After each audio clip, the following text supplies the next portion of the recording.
Hi, in this video I'm going to be reviewing the Brooks Ghost 12. And before I dive into my review, let's see these bad boys in action. And to a lesser extent, me as well. Cue the music.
First things first, I have not been asked to make this review. I have not been paid to make the review. The shoes I bought myself. They were not provided to me by any manufacturer or any retail outlet. The review is entirely of my own opinion, and it's my opinion based on many years as a runner. So if you haven't seen any of my previous shoe reviews, the way I score the shoes is I look at 10 different aspects, and I can score the shoe a maximum of 5 in each of those 10 aspects.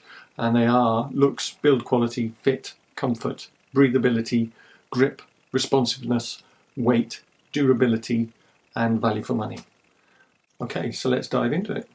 So we start with looks, and these to me are a running shoe. They look pretty much like any other running shoe on the market. I mean, this particular model that I have here, the Brooks Ghost 12, is a 2E version, which is a wide fit because I like to wear a wide fit. It gives me extra space in this area and around the toe box, and I need that on long runs. Now, the colourway I bought is basically all black, and I like that. That makes it a lot easier for me to be able to not worry about clashing with other items that I'm wearing, because black basically goes with anything that I can throw on my body, and that way I don't upset anybody when I'm walking down the street, or running down the street rather, wearing these, because they match whatever I put on. And that's just from a personal perspective, but equally I do actually think they're a pretty good looking shoe. So I'm going to give them a 4 out of 5 for looks. So let's look at the build quality now of the shoe. I'll run through a few of the design features and then give you my thoughts on the actual build quality. So, basic stuff. They have nice, soft, spongy laces, which is nice. The tongue is padded. It's not gusseted, but it doesn't really need to be, and it's quite secure. It doesn't move around. It's the usual sort of way for the laces to run through that and keep it in place. The actual foot opening and heel counter is also padded nicely. It has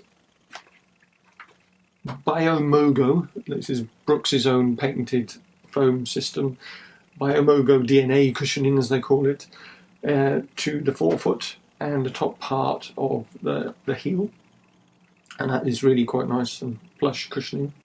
They have a segmented crash pad in the heel and DNA loft cushioning in the lower part of the heel as well, to help the smooth transition really for any heel strikers out there. They have flex grooves in the forefoot, which I'll talk a little bit more about when I talk about the grip. It's actually quite good in terms of flexibility and helping the grippiness of the ball of the foot and the toe off.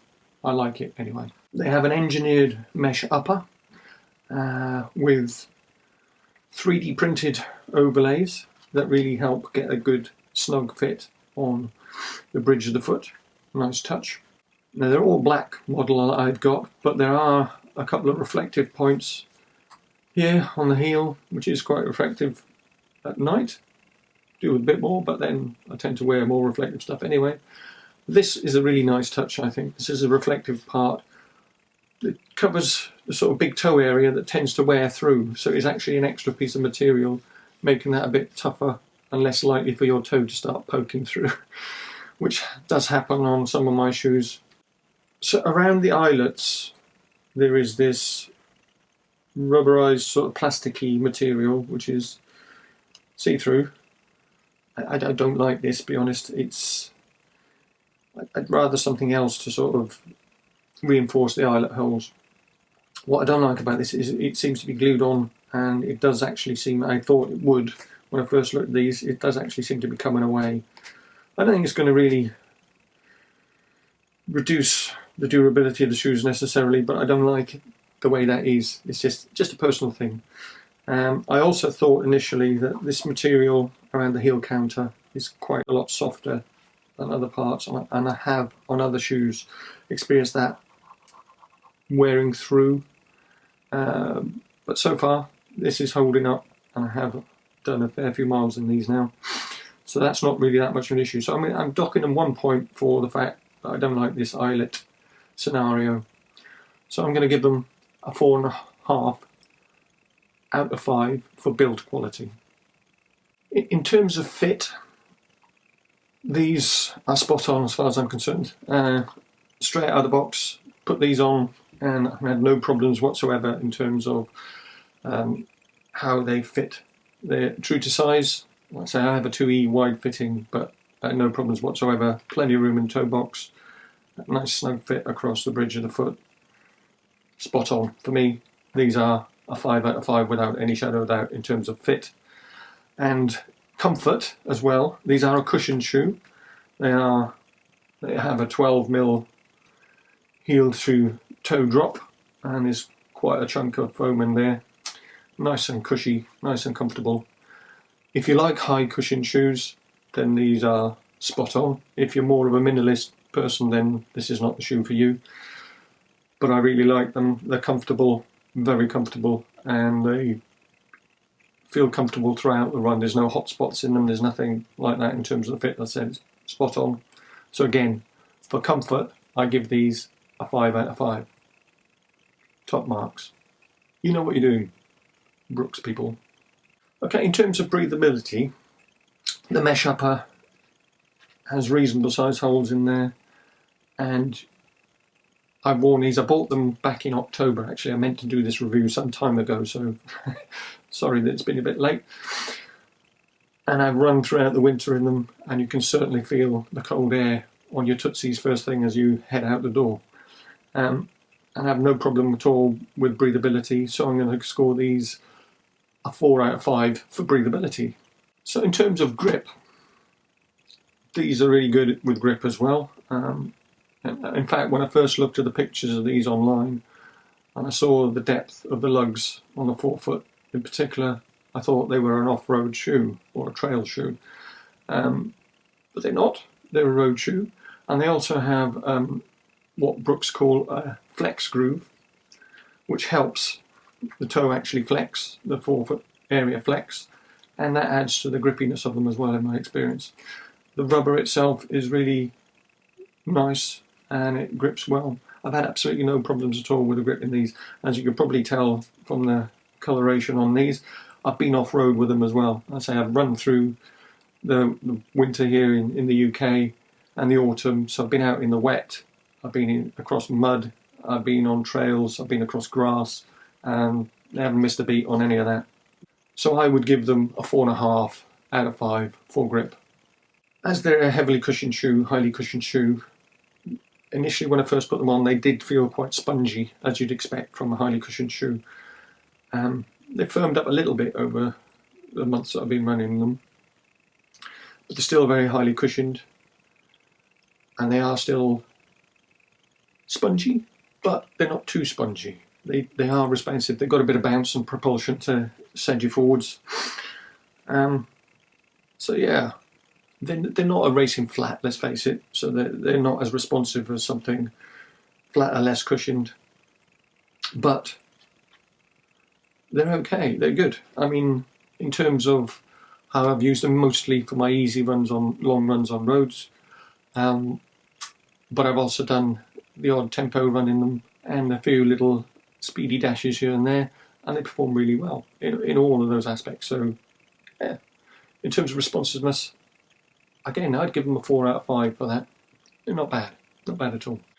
In terms of weight, these aren't bad. They actually surprised me when I put these on the scale when I first got them, and considering they are a wide fit and a heavily cushioned shoe, they came out at 312 grams, and I'm a UK 9.5, so that's not bad at all. It's about 11 ounces, I think, and they actually are the lightest cushion shoes that I currently have on my rack. They're lighter than my Brooks Aduro 5 and my Rebels, and also much lighter than my Essex Cumulus, which come in about 340 grams, I think, about 12 ounces, over 12 ounces. So again, from a weight perspective, that's pretty good for a shoe with this amount of cushioning. So I give them a 4 out of 5 for weight as well. So in terms of durability, good quality materials, well made, as I mentioned earlier. The sole itself, it's held up quite well. I meant to do the review, I mentioned earlier, I meant to do it a while back. I meant to do it after doing about 50 miles in them. Currently, I've done, I should have checked before I started the video, approaching probably around the 200 mile mark. Now there is wear, and this is my left foot, so I tend to heel strike more on my left foot, and on the right foot I tend to be more of a mid-foot strike, and I also have much heavier toe off on my right foot. So this probably won't come out too well on the camera. There's wear here as I'd expect it to be, and on the right shoe, as I say, that is more mid-footed, and a much more wear here because I have a hallux limitus on my right foot, which means my big toe is stiff, so it tends to put a lot more pressure on the toe off, so I tend to wear through the grip in this area a lot quicker than on the left foot. But having said that, the amount of wear that I've got here, and I will, I'll say, probably for your perspective, I'll put some additional photos up here close up. I'd say that having done about 200, and again I will check what my actual mileage is because I have been logging it, and I will put that in the notes below the video as well, just so you know. But at the moment, I think it's about 200, approaching 200 miles. And they're holding up quite well for that. I would say easily another 150, probably 200 miles left in these shoes yet before I have to replace them. And the uppers, there's no wear at all really on those. And I was concerned initially about potentially rubbing through this sock material. That hasn't happened. So yeah, overall, I would give them a 4 out of 5 for durability. So price, value for money. I paid $89.99 for these, and I say they are a wide fit, so you tend to pay a little bit more for wide fit shoes. I think the recommended retail price for these is £119.99, and I will put a link below to where I actually bought them. I can't actually remember at the moment. I think it was Northern Runner online retailer. But if you're not a wide foot and you're an ordinary width fitting is what you normally go for, you can certainly pick these up now a lot cheaper. You probably get them for 70-75 quid, which is really good value for money. But in terms of the recommended retail price and what I paid for them, they're a good solid all-round shoe, as I said, and they're a good versatile shoe. But the price I paid for them, I would say I'd give them a 3.5 out of 5 for value for money. Okay, so that's it. And as a summary, my scoring is looks a 4, build quality 4.5, fit and comfort 5, breathability 4, grip 4.5, responsiveness 4, weight and durability 4, value for money 3.5, giving an all-round score of 42.5 out of 50. And would I recommend the Brooks Ghost 12? Absolutely I would. I think they're a fantastic shoe, ideal for an everyday trainer, for high mileage, and they have enough versatility for you to be able to do speed sessions, tempo runs, whatever you like in them, and to go off-road. But they are really, really good on-road, as they're meant to be. If you found this shoe really useful, then please give it a thumbs up and share it to other people that might appreciate it. And subscribe and click on the notification bell as well, so that you'll know when I next upload a video to YouTube. And if you have any comments or queries, then please post them in the comments below, and I will respond to you as soon as I can. And until my next video, happy running.